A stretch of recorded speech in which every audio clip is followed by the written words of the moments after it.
विमल, पोलो, जोबा केसरी, हर पल मनाओ केसरी त्योहार। ठीक है सर, एक सेकेंड रविंद्र, अगर 50 किलोमीटर का दायरा बॉर्डर से बंगाल में और पंजाब में बीएसएफ को सौंप दिया गया है, तो भाई ये 50 किलोमीटर घुसपैठ होगी तो इमीडिएट इसी बॉर्डर पर होगी ना।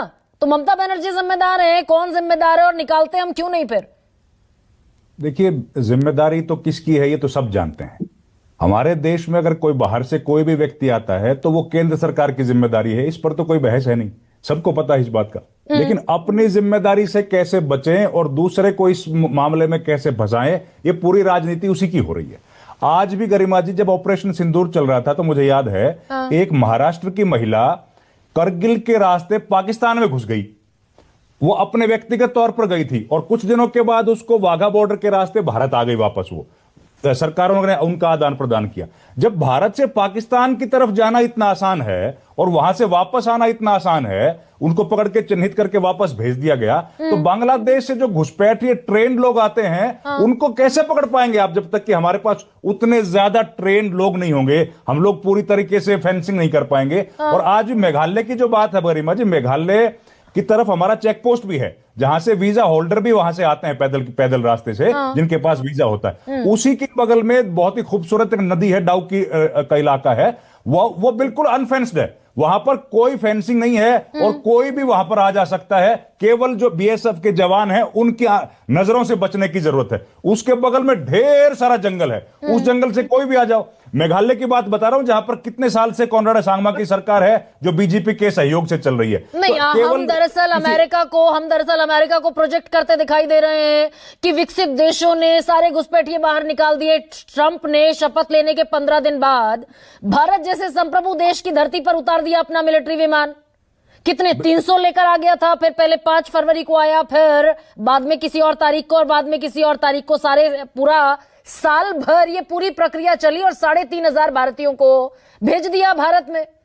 हम दरअसल कहां क्यों हाथ पर हाथ धरे बैठे हुए हैं, भाई ये सवाल पूछा जाएगा ना। भाई गरिमा जी, उसी से तो हमको भी इस बात का थोड़ी सी खुशी मिली थी कि अब हिंदुस्तान से भी इसी तरीके से जहाजों में बैठ के लोग बांग्लादेश भेजे जाएंगे या किसी और देश के जो घुसपैठिए हैं बर्मा भेजे जाएंगे। लेकिन कहां भेजे गए भाई? अगर वो एक मुल्क भेज सकता है तो जाहिर है सारे भेज सकते हैं ना। हमारे मुल्क में 2200 लोगों को, बीजेपी कह रही है 2200 लोगों को दिल्ली से डिपोर्ट कर दिया दिल्ली पुलिस ने। अब ये देखिए, अब ये दिल्ली पुलिस के पास इतनी ताकत है, ये बात तो दिल्ली पुलिस को भी नहीं पता होगी। उनको भी मुझे लगता है बीजेपी ने बताई है कि भैया आप तो हनुमान हो और आपको ये ताकत भी है, इसका इस्तेमाल कर रहे हो।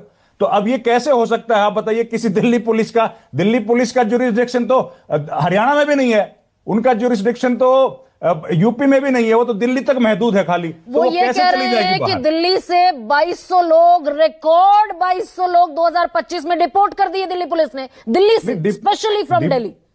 वही तो बोल रहा हूं, डिपोर्ट कैसे दिल्ली पुलिस कर देगी? डिपोर्ट करने का जो तरीका है वो तरीका तो भैया किसके पास है, सब जानते हैं। उसका एक पूरा प्रोसेस है, उस प्रोसेस को फॉलो करने के बाद करेगी दिल्ली पुलिस। बात फिर वही आ गई, क्या दिल्ली पुलिस नागरिकता की जांच करेगी क्या?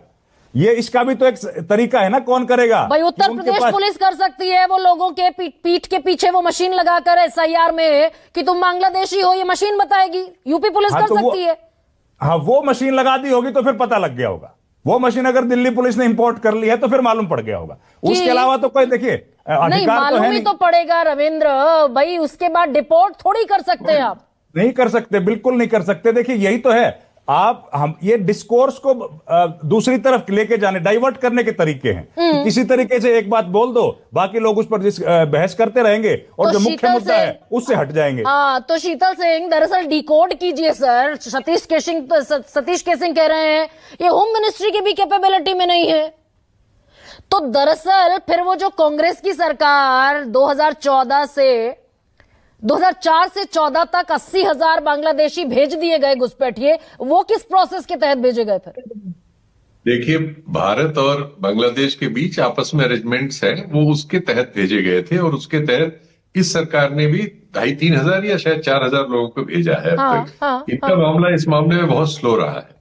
इलीगली इन्होंने, इसमें कोई शक नहीं, 2 जगह प्रयास किया है। वो मामले हाई कोर्ट्स में, कलकत्ता हाई कोर्ट में भी गए और बांग्लादेश के भी कोर्ट में गए। उसके तहत वहां एक परिवार चला गया था जो भारतीय निकला और उसको फिर भारत को वापस लेना पड़ा। सुप्रीम कोर्ट ने कहा वापस और ऐसे ऐसे ही आसाम में एक कोशिश की गई थी 10-5 लोगों की।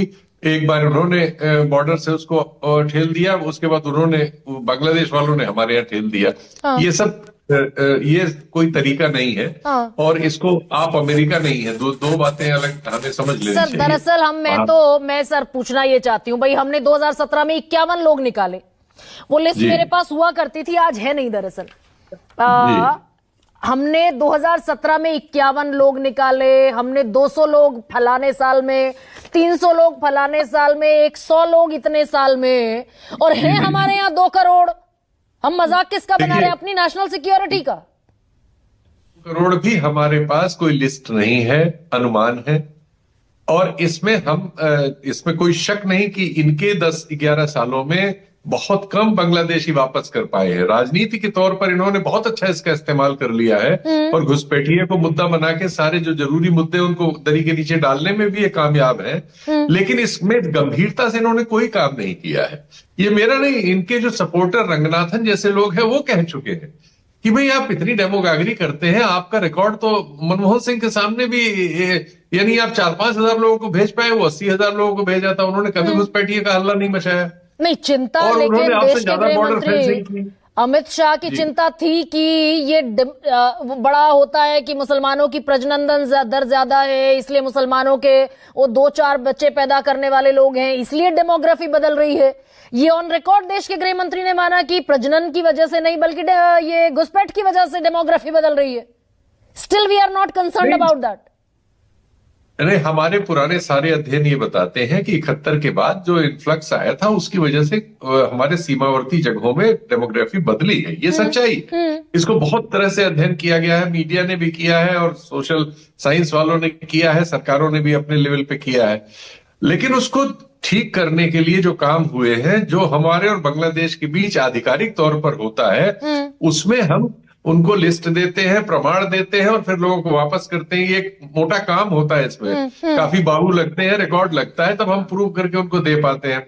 वो काम किया नहीं गया, चूंकि काम तो पॉलिटिक्स का ज्यादा हो रहा है, तो अब उसको ढकने के लिए जरूरी है कि किसी को सामने कर दिया जाए। नहीं सर, हमने सर आधा प्रोसेस तो पूरा दिल्ली में कर ही लिया ना। दिल्ली में तो डिटेंशन सेंटर बने हुए हैं, साल भर हो भी गया ड्राइव चलते चलते, और 18 जिलों में डिटेंशन सेंटर में पड़े हुए हैं बांग्लादेशी। निकालते क्यों नहीं? यूपी में भी अनाउंस हुआ है, एक भी जगह एक भी आदमी नहीं कहीं पकड़ा गया है। तो ये सब तो पॉलिटिकल अनाउंसमेंट्स होते हैं, हम भी इसको जानते हैं। तो ये पॉलिटिकल है, मतलब ये सर, फिर मैं तो दरअसल फिर तो मैं मूर्ख हूं भाई, मैं नेशनल सिक्योरिटी पर चर्चा कर रही हूँ। ये मुझे समझ नहीं आया कि ये पॉलिटिक्स, इनसे नेशनल इनसिक्योरिटी वाली बात भी अमानवीय किस्म की है। वो एक मानवीय समस्या है, ये भारत की नहीं। 1.5 करोड़ लोग अमेरिका जैसे विकसित देश में जो 7 समंदर पार है, 1.5 करोड़ लोग बाहर के रहते हैं। उनकी आबादी तो 32-33 करोड़ है, हमारी 150 करोड़ है। तो हमारे पास अगर 2 करोड़ है तो, और हमारे साथ इतना बड़ा बाउंड्री पे वार हुआ है और हमारे साथ 47 का विभाजन भी है। एक्चुअली तो अगर विभाजन न हुआ होता तो हम एक ही देश होते, हम एक ही जैसे लोग हैं। और यहां से वो पार करके पाकिस्तान, ईरान और पूरे गल्फ में जाते हैं सर। लेकिन जो मुझे पकड़ में आई बात वो ये है, आप कह रहे हैं पॉलिटिकल है, तो विनोद अग्निहोत्री, ये पॉलिटिकल अगर है तो भाई हमने तो सारे राज्यों में चलता हुआ देखा। आप छोड़ दीजिए फिर नेशनल सिक्योरिटी, मैं भी छोड़ ही देती हूँ, मैं भी पॉलिटिकल रेटोरिक पे आ जाती हूँ। तो पॉलिटिकल है तो सर बंगाल में चलेगा, झारखंड में नहीं चला, बिहार में चल गया। नहीं, बिहार में घुसपैठिया नहीं चला। बिहार में फिर उसका अलग स्टेशन होगा कि 10,000 रुपए चले हैं कि नीतीश कुमार के बहुत सारे जो घुसपैठिया नहीं चला बिहार में, घुसपैठिया तो मिले ही नहीं वहां पर। सर लेकिन SIR तो इसी नाम पर शुरू हुआ, सबसे ज्यादा बवाल तो घुसपैठिए पर मचा बिहार में भी। नहीं, वो पॉलिटिकल इशू था दोनों तरफ से, सरकार की तरफ से भी और विपक्ष की तरफ से। वो राजनीतिक मुद्दा बनाया गया था। लेकिन बिहार के बीजेपी एनडीए की जीत के तमाम सारे दूसरे कारण देखिए, जो मैं पहले भी मैं कह रहा था, अभी तो मुझे शीतल भाई ने कहा विभाजन ना हुआ होता तो हम एक ही होते तो घुसपैठ की समस्या नहीं होती। तो नेहरू जी जिम्मेदार हो गए, पटेल जिम्मेदार हो गए इसके लिए, गांधी जी जिम्मेदार हो गए, विभाजन होने दिया। आजकल में वो सीरीज आ रही ना, फ्रीडम एट मिडनाइट, तो मैं लगातार देख रहा हूं, तो मैं थोड़ा उसी नॉस्टैल्जिया में हूं, इसलिए हो सकता है जवाब कहा। लेकिन मैं ये बात कह रहा हूं, देखिए ये पूरी तरह से राजनीतिक मुद्दा बन जाने के कारण ये गंभीर समस्या का गंभीरता के साथ समाधान नहीं हो रहा है। एक तो दिक्कत क्या है, एथनिकली बांग्लादेश और भारत के लोग एक ही जैसे हैं,